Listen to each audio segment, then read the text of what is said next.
ఇక్కడ ఒక విషయం గుర్తుపెట్టుకోవాలి. అందరం హిందువులే, అందరికంటే ఎక్కువ హిందూ మతాన్ని ఆచరించేది, సనాతన ధర్మాన్ని రక్షించేది ఇక్కడ ఉన్న దళితులు, ప్రత్యేకంగా మాదిగల తెలంగాణ వ్యాప్తం తీసుకుంటే. హిందూ మతం అంటే ఏంది, హిందూ ధర్మం అంటే ఏంది, ఎవరు ప్రాక్టీస్ లో ఉన్నారు, ఎవరు రాజకీయంగా వాడుకుంటున్నారు అనేది మీలాంటి వాళ్ళు కావచ్చు సమాజం గుర్తుపెట్టుకోవాలి. ఇవాళ హిందూ మతం పేరు మీద కులాల కుంపట్లు పెడుతుంది, కుల అవమానాలు చేస్తున్నది ఎవరు, ఇలా దళితులని హీనంగా చూస్తున్నది ఎవరు, ఏ విలువలు చూస్తున్నది కూడా మనం చర్చించుకోవాల్సిన సందర్భం ఉంది. ఇలా మందుల స్వామివేలు గారు ఒక మాటని ఎగ్జాంపుల్ చెప్తూ, తన అన్నది కూడా కాదు, ఆ మాట మళ్ళీ మనం అనకూడదు, కానీ ఈ పదం ఇట్టనడా అట్టనడా అనే కూడా అని చెప్పి ఆయన ఒక గ్రామీణ ప్రాంతాల్లో ఒక వ్యవహారిక భాషలో మాట్లాడడానికి మాత్రం చెప్పడం జరిగింది. దాని ద్వారా ఆ సామాజిక ఎవరైతే ఉన్నారో వాళ్ళు మన బాధ కలిగితే తన వ్యాఖ్యలు తీసుకుని జరిగి క్షమాపణ చెప్పడం. కానీ ఇలా ఎలాంటి సంబంధం లేదు. ఇలా బీజేపీకి ఏం సంబంధం? బీజేపీ హిందుత్వానికి ఏమైనా బ్రాండా, పేటెంట్ హక్కాలకి ఏమైనా బీజేపీకి కాదు కదా. ఇలా బీజేపీ అనేది హిందుత్వాన్ని, హిందూ దేవుళ్ళని దేవతలందరినీ కూడా రాజకీయంగా వాడుకుంటున్నది. ఇలా ఇవాళ ఇదే తెలుగు నేల మీద, ఈ తెలంగాణ గడ్డ మీద మేము గుర్తు చేస్తా ఉన్నాం. చిన్నజీయర్ స్వామి అనే వ్యక్తి, కోట్లాది మంది భక్తులు వెళ్లే సమ్మక్క సారక్క గారి అమ్మల్ని వాళ్ళు దేవతల,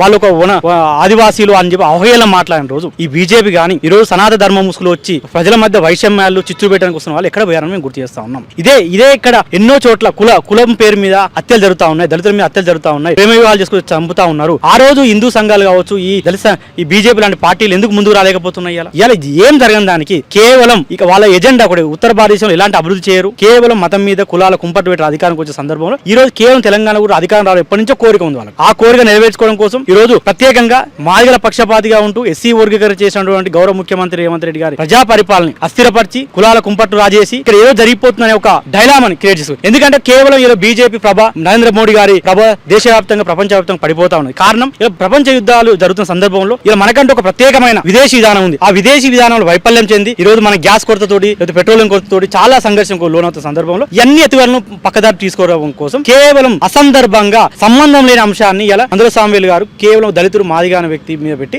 దీన్ని డైవర్ట్ చేసే ప్రయత్నం చేస్తా ఉన్నారు.